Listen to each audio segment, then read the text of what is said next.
Ma'am, I live in a hostel. It's impossible. I hear this all the time when I suggest changes for PCOS. For a random doctor, that may sound like an excuse.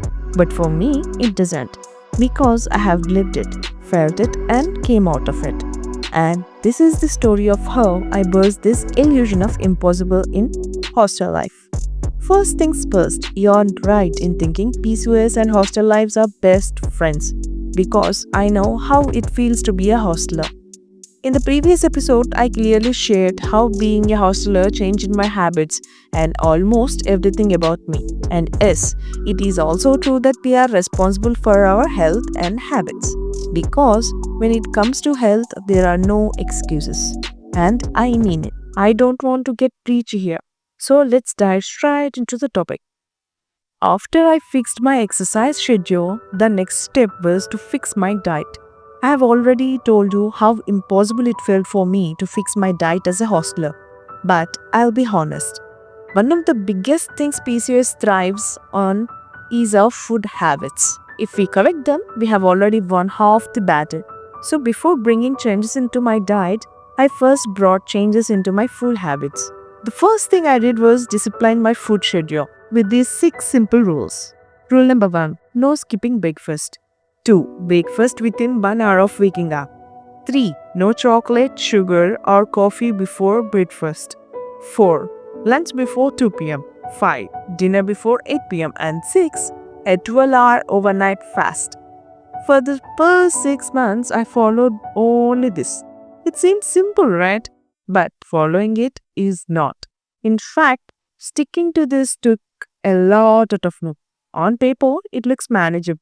But bringing it into real life needs strong willpower. And this is just beginning. The second challenge, snacking and online food orders. Because this is where PCOS quietly wins every single day. Rule 1, no bringing packed food into the hostel. That means no chips, no kurkure, no khatta meetha, no haldirams. Nothing packed, nothing stored. I just said no to packed junk. If it doesn't enter the room, it doesn't enter the body. Rule 2, about online orders. No Swiggy or Zomato, especially on weekdays. On weekends, I allowed myself a planned order, not an impulsive one. It was a reward, not an escape. And when I ordered, I chose protein-rich options over heavy carbs like kebabs, paneer tikki, shawarma, roasted items instead of things like biryani. That one shift made a difference. Rule 3, fruits over sweets. I had very strong cravings for sweets. So I bought more fruits. Whenever I felt like having something sweet, I had a fruit. I'll be honest, it didn't always give me satiety, but it made me feel powerful. Because every time I chose a fruit, I was achieving my target, little by little. One drawback, I couldn't completely stop eating chocolates, so I kept it simple. I allowed myself a 20 rupees chocolate bar every day.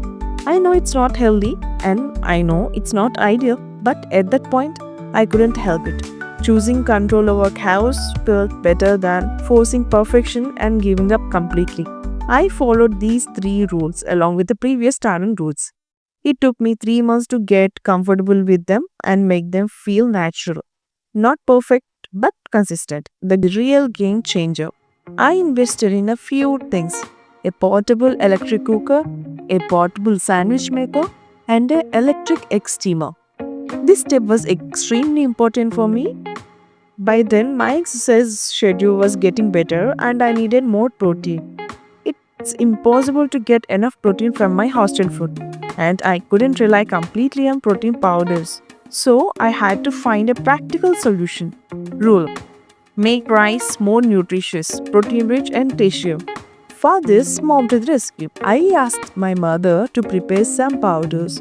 The Telugu people know the power of these Velluli kalam, garlic powder, palli karak brown of powder, Kammapudi, roasted chena powder, Karigepaku param, curry leaf powder, Avisakaram, flaxseed powder, and many more like this. These powders use pulses and legumes rich in protein, along with the vitamins and essential minerals. When combined with spices, they also help boost metabolism. This one change made plain rice more nourishing, more satisfying, and far more sustainable in coastal life. And what did I do with the electronic things I bought? We'll see that in the next episode. My PCOS series is not like Friends, where everything starts and ends happily in a single episode. It's more like Game of Thrones.